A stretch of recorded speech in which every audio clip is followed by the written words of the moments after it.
Next on the agenda is to explore the etiology for pump thrombosis in general and the etiology for its increasing incidence in recent years. Here, unfortunately, is where the horizon gets even more murky.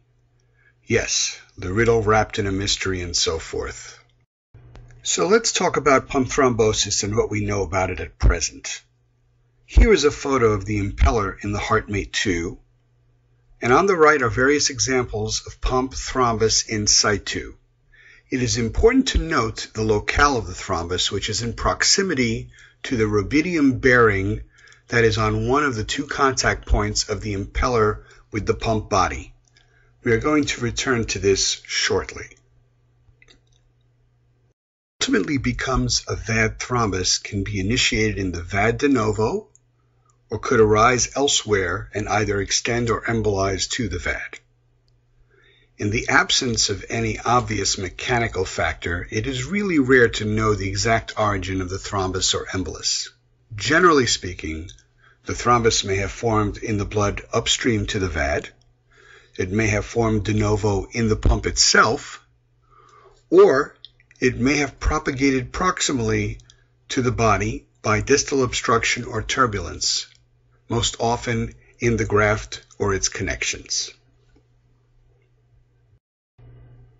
A very enlightening perspective on VAD thrombosis appeared last year in the Journal of Heart and Lung Transplantation with lead author Daniel Goldstein from Einstein Montefiore in New York. There are two major contributions to the VAD community by this publication. First, as shown here, the article provided a very useful framework towards understanding the factors that might contribute to VAD thrombosis in the individual patient. Second, it provided an algorithm of how to work up a patient with suspected VAD thrombosis and how to manage that patient. Remember that this is a consensus statement by experts since the evidence basis in the literature is quite scanty. The paper broke the categories of factors that increase propensity towards pump thrombosis into three separate areas. First, pump-related, second, patient-related, and third, management-related.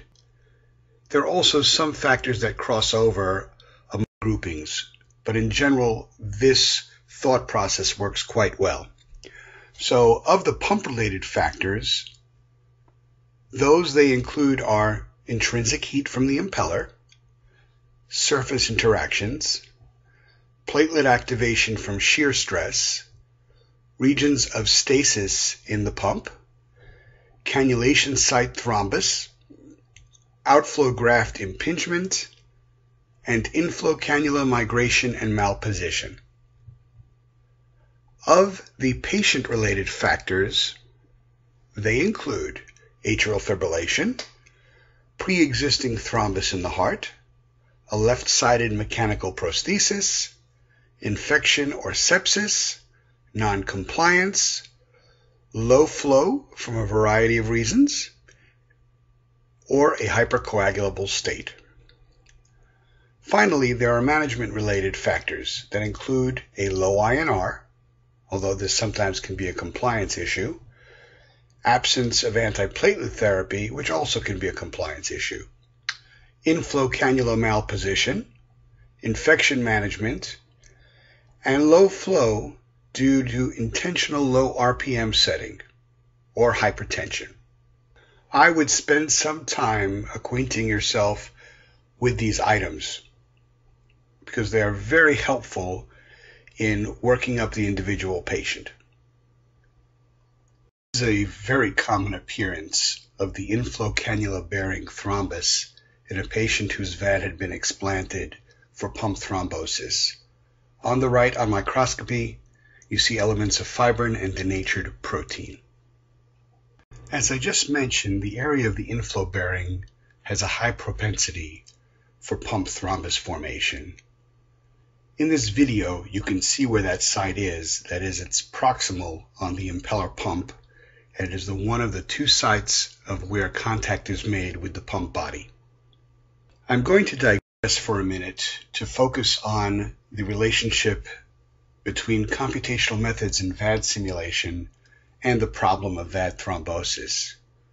computational methods such as computational fluid dynamics are very instrumental in the initial VAD design as well as later modifications. This slide depicts a mock loop as well as the color representation of flows around the VAD impeller. Computational fluid dynamics, or CFD, serves to solve numerical equations in order to predict flow patterns that result when one makes changes to a complex system, such as a VAD. It is used to model a variety of flow phenomena, and it is particularly useful in analyzing the problem of VAD thrombosis. Shown here are some of the necessary computational equations that play a central role in CFD. And yes, they will be on the final exam. This is a rather complex slide that I include for those who want to delve further. It depicts, by computational fluid dynamics, the areas in the VAD pump that might be prone to thrombosis. On the left-hand side, you can see several examples where thrombosis has occurred near the inflow bearing. On the middle picture, there are flow disturbances just behind the flow straightener and adjacent to the inflow bearing in the pump as predicted by this model. The flow disturbances include stagnation and recirculation.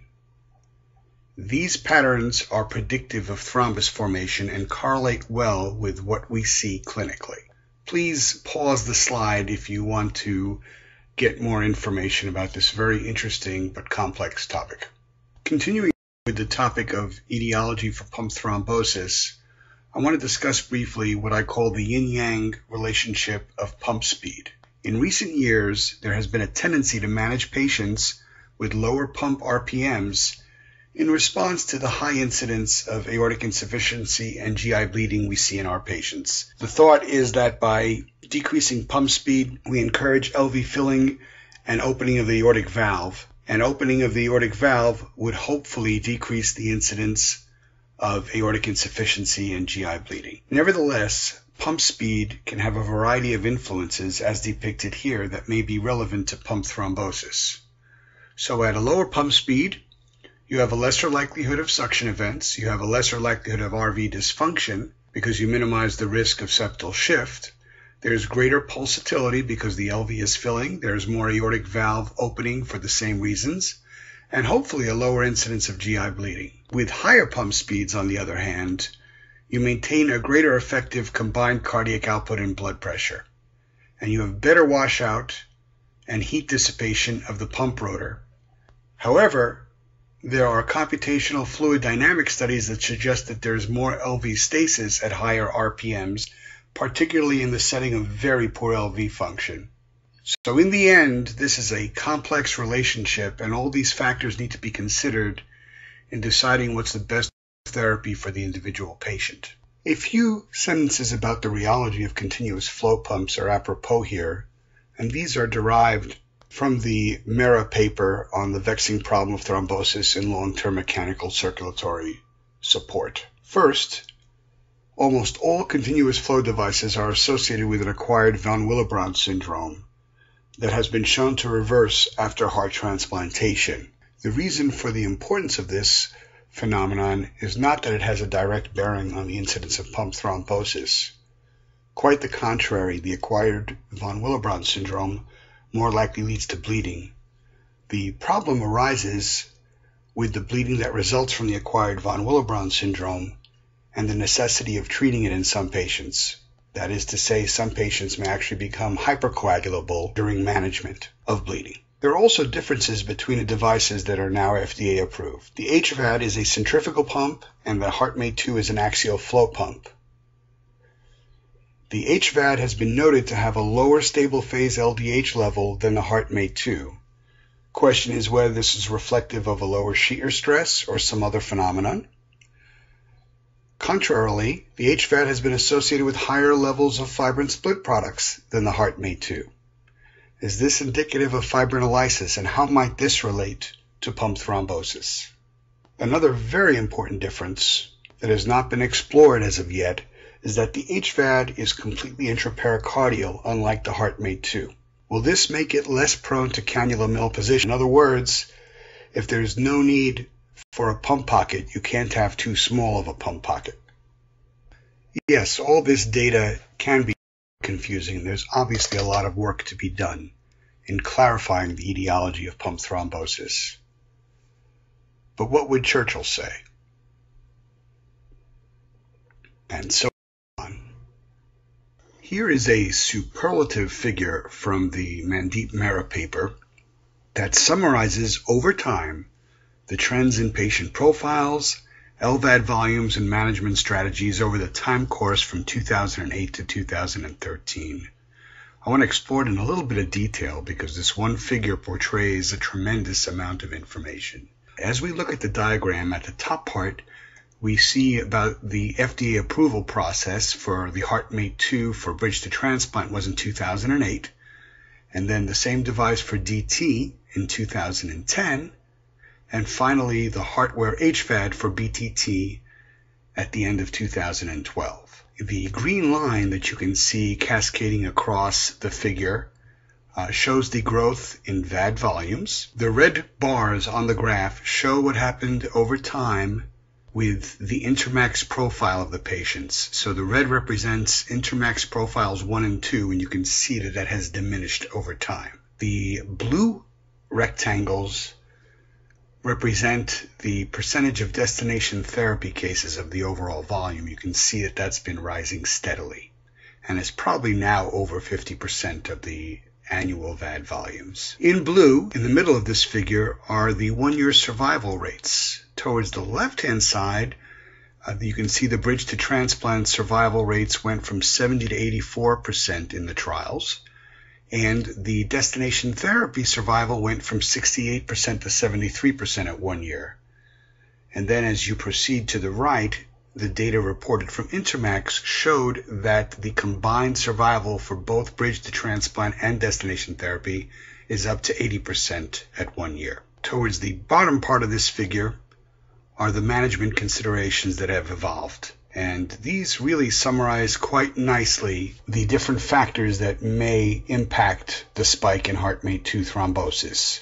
First is GI bleeding and von Willebrand deficiency, necessitating alteration of anticoagulation strategies, the previously low reported thromboembolic rates leading to a false sense of security, the consequent relaxed anticoagulation targets, and the reduced emphasis on post-op bridging, the growth of recognition of aortic valve pathology and its relationship to bleeding and pump speed, thereby leading to a strategy of lower pump speeds to maintain aortic valve opening. At the bottom of this figure are the HeartMate 2 pump modifications that have occurred over time that are unlikely to be related to the spike in incidence. In 2008, there was a percutaneous lead recall, and in 2011, there was a modification of the bend relief and implant kits. The bend relief in particular was an issue because there was an increased incidence of VAD thrombosis noted when the bend relief subluxated off its connection to the outflow. And when it did, it could impinge on the graft. Now that the bend relief has been modified, that incidence has gone down precipitously. So again,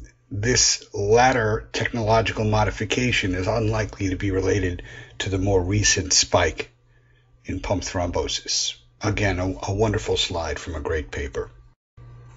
One note here about the relationship among aortic insufficiency, GI bleeding, and pump thrombosis needs further exploration in the future. What we do know as of this date is that Stulak and co-authors in 2014 published a study that showed that GI bleeding predisposes to pump thrombosis, presumably from the alteration of the anticoagulation regimen at the time of bleeding and shortly thereafter. In addition, Said in 2014 showed that reducing pump speeds results in a higher proclivity to pump thrombosis, which is something we've alluded to earlier. So before moving on to the next section, I'd like to recap what we've learned about the etiology of pump thrombosis and why the incidence is increasing in recent years. Could it be the increasing age of patients with more comorbidities as we transition from a predomination of bridge to transplant patients to destination therapy? Is it because we have fewer shock patients, perhaps who are less coagulopathic? Are there other reasons for increasing hypercoagulability? Has the fact that we have shot for lower INR targets contributed? How about the fact that even when we shoot for an INR target, the ability to control peaks and valleys is very poor? Is it because we have been bridging less with heparin? Is it because we have been more frequently stopping anticoagulation when the patients experience GI bleeds? Is it because of lower pump speeds? Is it because of higher pump speeds? Is there some hitherto unknown relationship with changes in the VAD components? These are all questions that remain and have yet to be answered completely. We are coming around the bend and are hitting up our major remaining sections. Next topic will be prevention, followed by diagnosis and treatment, and then summary and conclusions. Based on the evidence we have to date of what factors contribute to the incidence and worsening of the VAD thrombosis problem, Dr. Mehra and colleagues came up with a surveillance and prevention program that is listed on this slide. So pre-implantation in those patients who have had prior evidence of a clotting disorder should undergo a thrombophilia workup. This may modify the decision to proceed with a VAD, and it may modify the degree of anticoagulation post-operatively. Bridging anticoagulation should probably, as a general rule, be reinstituted. The only exception would be in the patient who is bleeding at prohibitive rates post-operatively. We must implement a monitoring scheme to look for dynamic thrombosis risk. So in patients who developed new atrial arrhythmias or have evidence of clot in the aortic root, we ought to augment the anticoagulation and antiplatelet regimens. What we should specifically do is unclear at this time. We should be monitoring for hemolysis with biweekly LDH assays. The triggers will depend on the local laboratory, but in general, for the HeartMate 2, the trigger should be a 2.5 times rise in the LDH, or roughly 600 international units per liter. For the HVAD, the rise should be 1.7 times, or 400 international units per liter. The responses to these triggers could vary from implementing further anticoagulation, antiplatelet therapy, adjusting the pump speed. In general, the algorithm that I'm going to be showing should be followed. We should be monitoring for mechanical factors as previously discussed, looking for the angular acuity on X-rays or increasing pump pocket depth for the HeartMate 2. We should also be checking for bend relief subluxation on the chest X-ray in those patients who underwent VAD implantation prior to the bend relief change. We should be especially vigilant during and after infection because of the relationship between infection and hypercoagulability. It may be judicious to empirically increase the anticoagulation or antiplatelet therapy during this period of time. And importantly, last but not least, we should implement the workup and management as per the ISHLT algorithm of Riddle, so that when the diagnosis is clear, consider early surgical management. Okay, we are now at the home stretch. We're going to conclude with diagnosis and treatment, followed by summary and conclusions. So now some comments on the medical and surgical options for pump thrombosis. On the medical side, options include heparin, 2B3A inhibitors, thrombolytics, alone or in combination. There have been quite a few sporadic case reports and very few case series. Of those looking at medical treatment are included the Starling paper that we have discussed that found a mortality of 50% in patients who were treated medically as opposed to 5% in patients undergoing urgent pump exchange. Najjar, in his series on the HVAD, found a 50% success of medical therapy as well. The most successful treatment in his series included TPA, and heparin alone never worked. In the 15 patients who failed medical therapy, 1 died, 12 underwent a device exchange urgently, and 2 underwent urgent heart transplantation. The use of GP2B3A inhibitors for VAD thrombosis have been reported with varying success.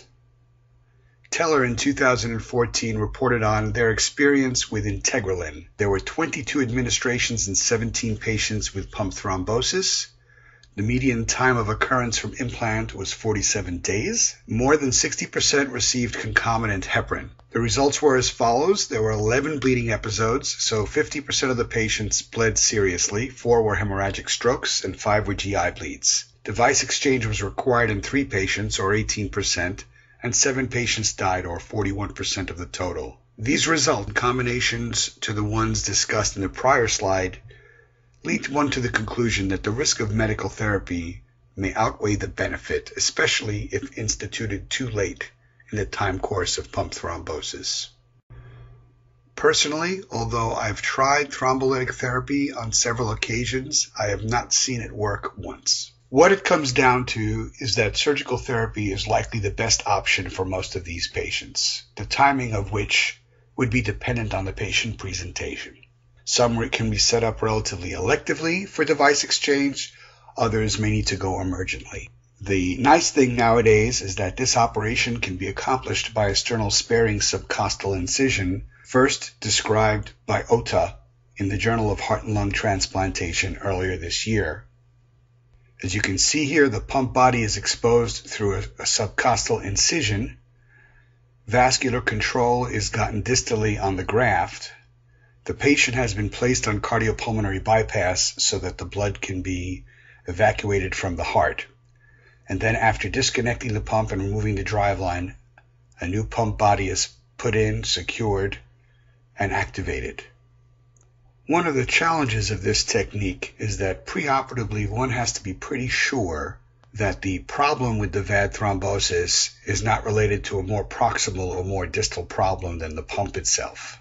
Otherwise, a more extensive operation might be necessary. The following slide shows a series of photos illustrating the operative approach. So again, the first picture in the upper left is the figure from the Ota paper.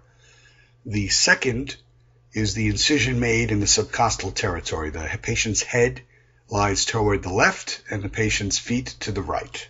Once that incision is made and the pump is exposed, the Rultrect retractor system is used to elevate the patient's sternum so that better exposure of the pump can be obtained. The following picture shows the excellent exposure obtained by this retraction, and we're right on the pump body. The next photo is a picture of the wrench that is supplied in the Thoratec kit for the pump exchange, which is used to unscrew the pump body from the inflow and from the outflow elbows. Once the VAD is removed, it is inspected, and as you can see in this patient, there was clot evident in the inflow portion of the pump. Of course, this entire operation is done on cardiopulmonary bypass. Mulazami reported on his group's experience with HeartMate 2 replacements in 72 patients who underwent 79 replacements. 77 of these replacements were in the chronic phase, so they weren't acute emergencies. 5 operative deaths occurred for an operative mortality of 6.5%, which is very reasonable. Importantly, the Intermax database has shown a significant decrease in 2-year survival in patients who require device exchange as compared to survival after initial implantation, a graph which we have seen earlier in this presentation. This figure is from the Goldstein publication from the Journal of Heart and Lung Transplantation that provides an algorithm for the management of patients with potential VAD thrombosis. I'm not going to explore it in any detail, but I do encourage you to pause the slide to look at the various components of the algorithm. Importantly, the top rectangles describe various presentations of the patients, whether it be an isolated power elevation, isolated LDH rise, true evidence of hemolysis, or heart failure symptoms. And as you go from left to right, the seriousness of the presentation escalates, and the urgency of further evaluation moves up a notch. So you've made it here to the final portion of the presentation, discussing the summary and conclusions of the data and information that I have presented. Summary and conclusions. VAD thrombosis is a threatening and complex problem. It truly is a riddle wrapped in a mystery inside an enigma, and we have much to learn. Its etiology is multifactorial, and probably that is true for individual cases as well. Some management's changes probably make sense in light of the data that we have thus far. The reinstitution of heparin bridging, shooting for higher target INRs, antiplatelet therapy, and tailoring of these agents and others to the circumstances of each individual patient. Biweekly serial monitoring of LDH in patients after LVAD is mandatory. The algorithm that I presented here that was devised by ICE-HLT should be used as a guide for workup and therapy based on the individual patient presentation. It's important to remember that because the VAD is a black box, several diagnostic studies may be necessary to make the diagnosis, and in certain situations, it may be quite uncertain. If the patient is in shock, a decision needs to be made quite quickly regarding whether the patient needs emergent surgery or whether he doesn't need anything at all. As I said before, much work needs to be done. And remember, above all else, VAD therapy is the best thing to happen to advanced heart failure patients since heart transplantation. And I'm going to close with another quote from my favorite guy. Success is the ability to go from one failure to another with no loss of enthusiasm. Best of luck to you and thank you.